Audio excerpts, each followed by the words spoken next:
what they want to do. Governor DeSantis has been trying to push people to redraw the maps and racially politically gerrymander to the extreme degree. And so I do think, folks, as we look forward into the next year, you should be really clear-eyed about what could come out of Florida in trying to reshape this electorate and do a lot of damage to what a real representative democracy would mean. Now, this issue is something that cuts very close and personal to me, going back to when I was state chairman here in Maryland, suing the governor at that time over the maps that the Democrats had drawn in the state.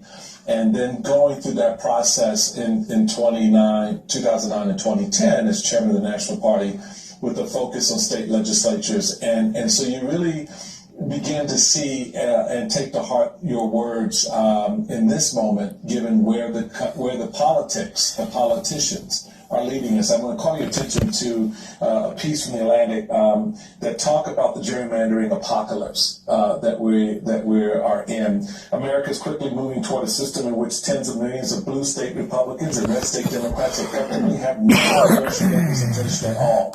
In the state that controls the redistricting process, the incentives are simple. Draw the districts such that your party has the easiest path to winning the most seats. Give as little power to the other party as you possibly can.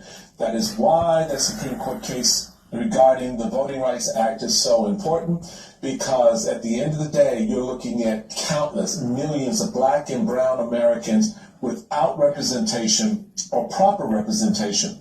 I can tell you what we sued on in Maryland was the fact that in a majority black county, 80% black, how do you have 5 white senators representing that county out of 8 senators? And that's the future that we're going back to, unfortunately. Talk about the dangers for minority voters in the main. And does that offer an animating opportunity politically to fight back and turn the tide on what the Republicans are doing?